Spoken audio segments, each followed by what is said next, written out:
Hey, it's Arrow, and this is Vocal Frag. This is where we go to ask the questions, to question the answers. I do this on a transition walk through this beautiful forest in South Charlotte, North Carolina. We all go through several transitions in one day. It's not a mood swing necessary. What it is, it's a transition. It's a whole entire body transition.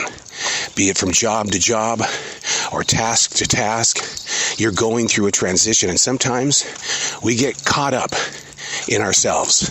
It's almost like somebody has taken a stick and they've put it in the spokes.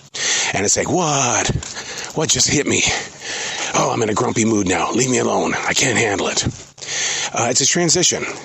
Understanding what triggers you is one thing, but growing with your transitions and becoming aware of how you transition is a beautiful place. You don't have to agree with it all the time, but it is a moment that has been given to you to learn from. You have all those thoughts that keep playing over and over in your head. Those transitions, boom, boom, right after another, after another, after another. So today on Vocal Defrag, I'd like to make the subject, get it out and stop living it. Stop living it. Seems simple, right? No, it does not. I'm a daily writer because I want to get it out of me. I convince other people to daily write because I want them to get it out of them. But here's the thing where a lot of people make their mistakes. You write it out or you vocalize it out like we're doing, but then we go back and we listen to it or we read it.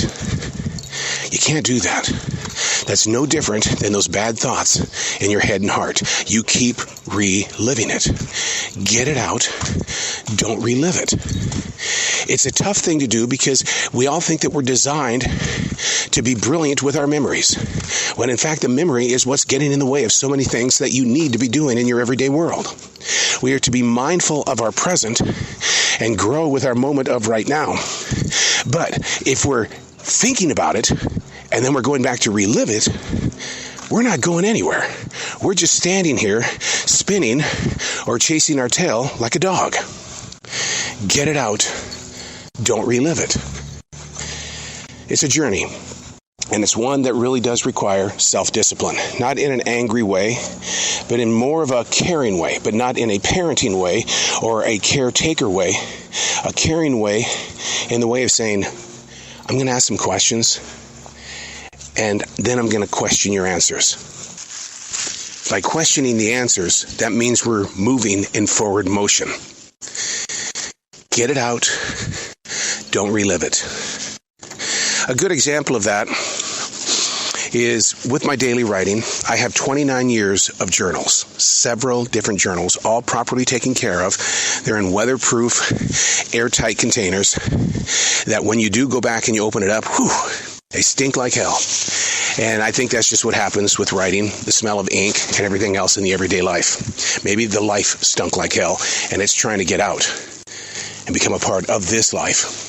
But because it's locked up, it ain't going to become a part of this life. I don't go back and read the writing because in reading the writing, you're reliving that moment. And what would be my interpretation this time around when it comes to seeing what I lived? The interpretation might be judgment. The interpretation might be, oh, I feel sorry for him. He was having a bad day. What is your interpretation today versus what you put on paper 10 or 15 years ago? How about this? What you put on paper 10 or 15 minutes ago. So that's why I try to encourage people to write.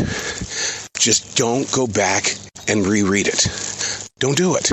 Don't relive it. You're putting yourself back in that mental place where you're going to start feeling sorry or angry about something that you have done. I battle with this almost every single day.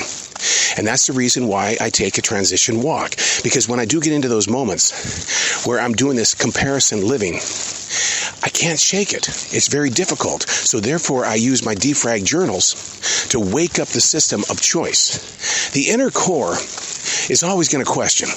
It's always going to be its own self because it doesn't always like what the outside self is doing. That's where you get physical.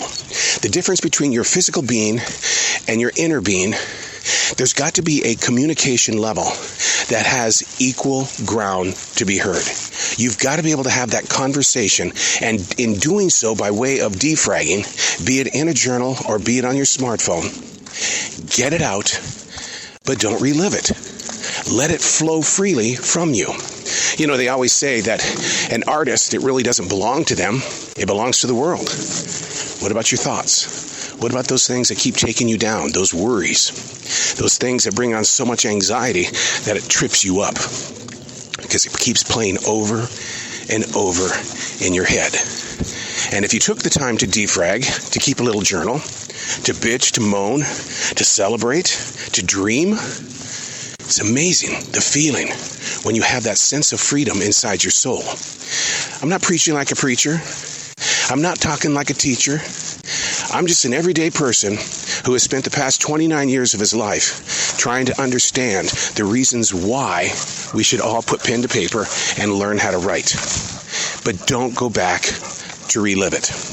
There are many things that I've done in my 44 years of broadcasting that really do need to be talked about, to be sorted out, to be listened to, years after I went through many, many times of great pressure, challenge, depression, and burnout.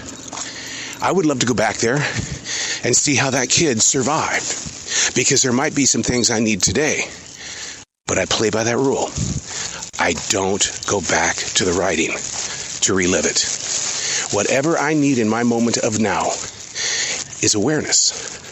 And through awareness, we can grow forward. Try it sometime. Write something down and then just throw it away. Get it out of your system. Then throw it away. Just get rid of it. You're not going to reread it. I don't want you to. Just throw it away. And I think that's what I do when I put my journals inside these really cool airtight containers.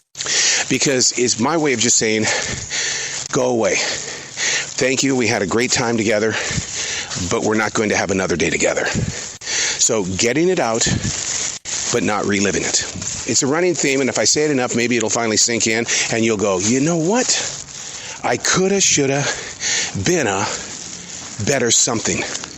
But because I wouldn't let it go, I didn't get to do everything to make me something. I'm just an anything. Oh, so now there's judgment against you on that. You could have been something, but you ended up being just an anything. Was it part of your dreams? Was it part of your decisions to find peace? Where in your life are you finding peace? Is it true peace, or did you have to go buy it? Writing is free. So is reliving it. But we don't want to go there because it's going to cost you something. I'm Arrow, and that's Vocal Defrag.